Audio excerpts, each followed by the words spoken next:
you see, their ears will hear, their minds will understand.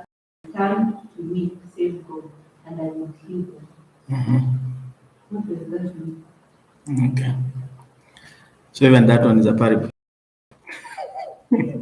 That otherwise their eyes would see, their ears would. Nikawataki wasikie. Short answer ni hivi. There's a way in which God ensure his message doesn't go to the casual listener mwenye mtu anasikiza tu for fun ama for nothing. If you really want to know, you will take time. So parables zinachuja wale wanataka tu information, ina move to those who seek to understand and do God's will. And even those disciples when wanauliza Yesu hivyo, why do you speak to parables? The parable of the sower, hata wenyewe hawako understand. Wanaenda kumuuliza hiyo parable, able to explain, and most likely it's not the only parable yenye hawako understand. But that is what needs to happen with all of us. When we want to understand what we don't understand in the Bible, we seek the teacher. Alafu, I think the reason for us wenye hatuko kwa hiyo audience ya Yesu hiyo siku, for us the reason it is that way so that we know we still can see. The main thing ya parable ni they capture truths in a way that people can go home with. Wase wako na notebooks. So ukienda mlifundishwa nini na Rabbi Jesus, you will say na hiyo story kama ulikuwa unabanga tu na story utasema tu there was a Samaritan nini, but the message at the end of it ni what vile Kiswahili kuna sema ati what is the moral of the story, hiyo nini ndio point, the main point ya hiyo parable, and how can that affect me personally. So first and foremost, alikuwa actually alisema Isaiah said you will be listening, and Isaiah was speaking about all of Israel. Na kuna mali pia aliwaambia, but for you disciples it's given to you to understand these things, but zimekuwa hid from other people and they have been even revealed to children. So I think for me what parables do to me, they force me to seek Jesus. Otherwise, if I understood everything in the Bible, I wouldn't see the need for Jesus. And the most important thing also is what I said, you are a helper, wonderful counselor. He will teach you and remind you of all things that I've told you. So Holy Spirit hiyo ndio kazi yake kutusaidia ku understand.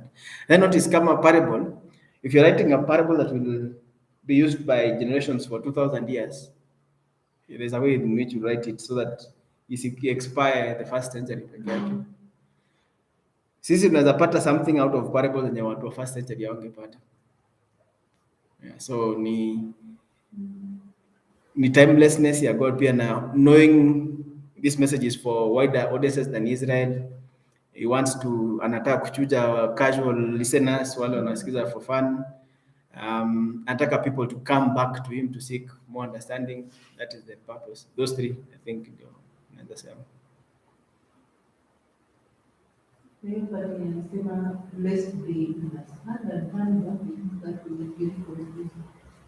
Oh, so una feel kama Yesu hataki wa understand. Yeah, it seems like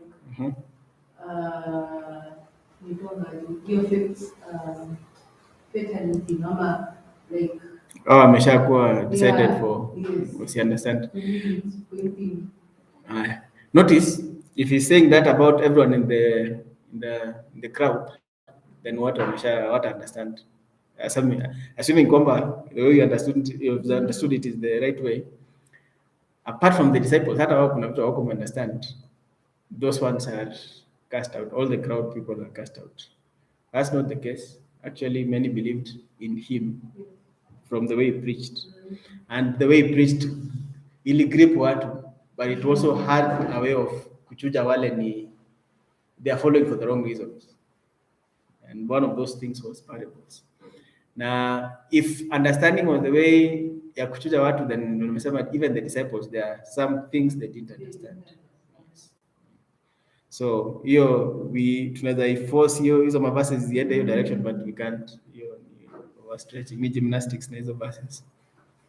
Okay, haya, na disciples wenyewe wakiuliza hata Yesu hivi, I think hata wao walikuwa na feel kuna mtu wacha tujiweke kwa group ndio tuulize, I'm asking for a friend.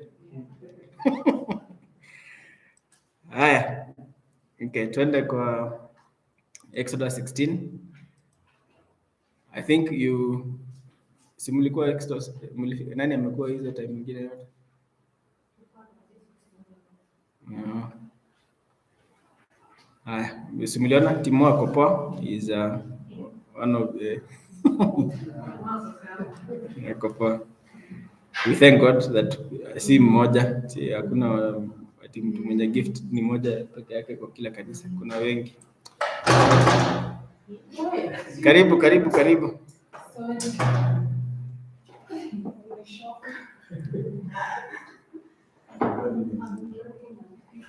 Okay.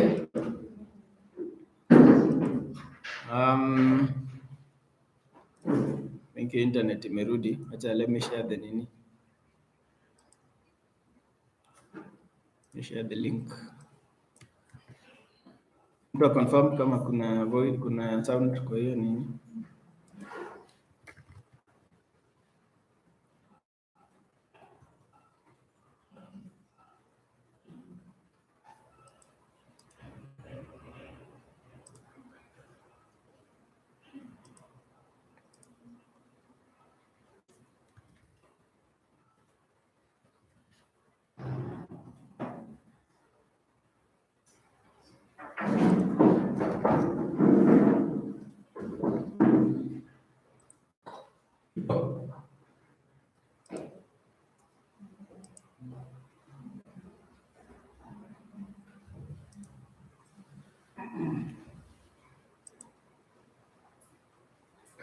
Karibu sana editor. Asante.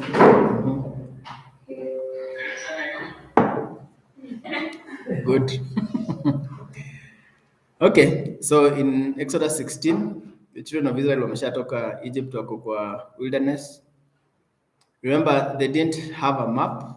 They have never, all of them have never been to Canaan. So they have to depend on God to take them from Egypt to Canaan. The same story, the way Abraham was called by God, he didn't know where he was going. It was God who was leading him.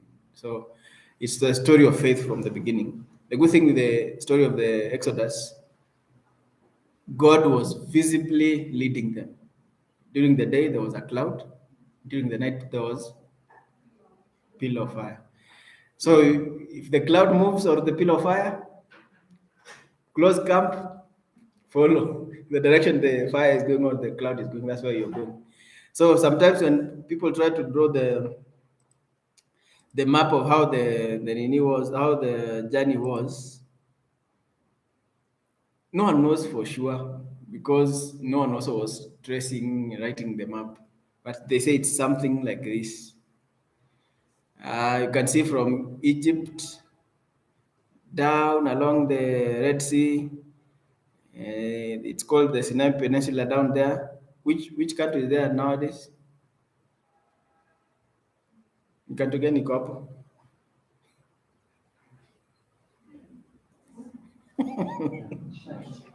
No. Actually, from Ethiopia across the river from Ethiopia ni Mecca, across the Red Sea. Saudi Arabia kuna nchi pia inaitwa Oman hapo chini. Mwisho huko pia kuna hizo magulf ema nini inaitwa UAE, Qatar. Kuna hiyo Gulf of Aden ama inaitwa Aqaba. Hiyo party hizo ndio kati za na hiyo Qatar, Oman ziko hapo. Tuko pamoja? Okay. So route yao ilikuwa hivyo and you can see kuna mahali walipiga lap wakarudi tena, you are following the fire.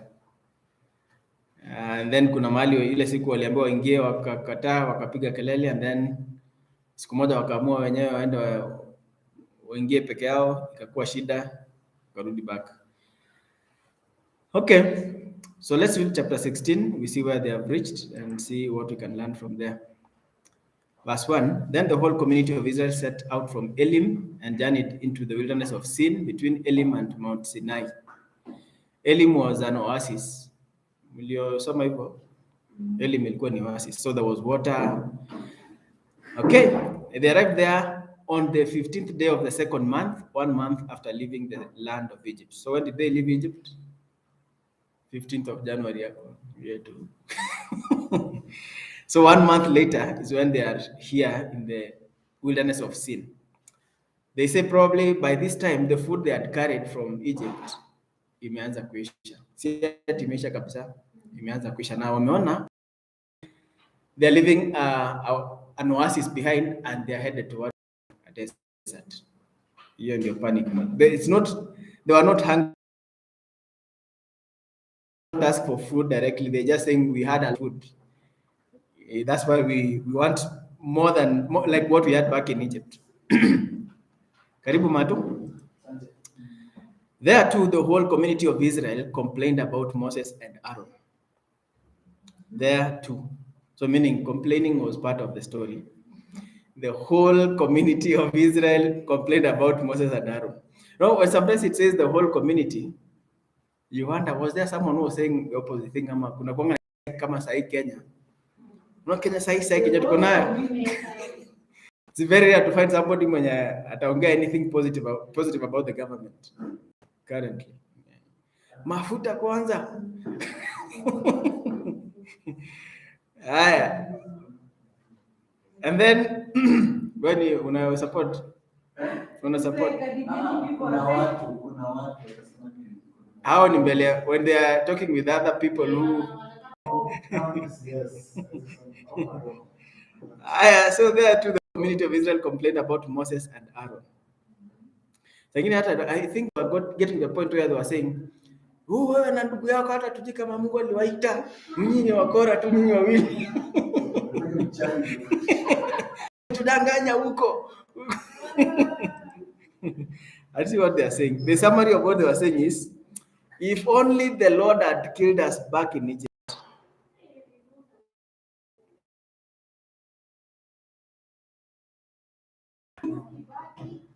Heri siku za Kibaki za Moi na Uhuru. But are they listening to what they are saying actually? Because God is able to kill them. Actually, at one point during the journey, aliambia Moses, acha to reset his story. To reset to answer na wewe as person one. He could have easily done that. They mourned. There we sat around pots filled with meat,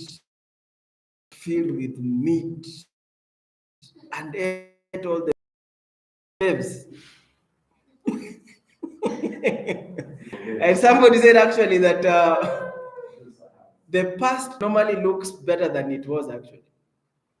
When you look back, we think the past was better, but it's not necessarily the case. We don't see it that way. But even think about it this way, 10 years from now, we'll think that this year was better.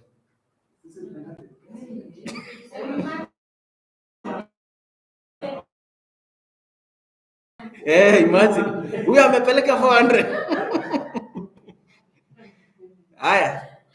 Pots filled with meat and ate all the bread we wanted. That is a stretch. Because for a slave, okay. But now you have brought us into this wilderness to starve us all to death. When they were in Elim, they were not complaining. There was water. The environment was encouraging. Getting into the wilderness, all you see is sand. Ni panic mode. It's just panic that they're wondering, what will we eat? And we don't know how far even this journey is, where we are going. Do we normally sometimes feel this way at the beginning of the month? Una pesa. Unaingia wilderness. The wilderness of the month.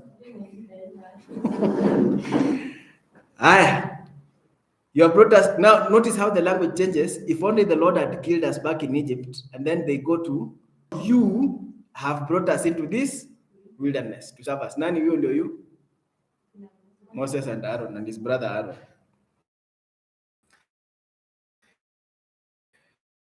said to Moses, hata hapo kwenda kuambia Mungu. Mungu ndiye alikujia story mbio. Then the Lord said to Moses, story mbio.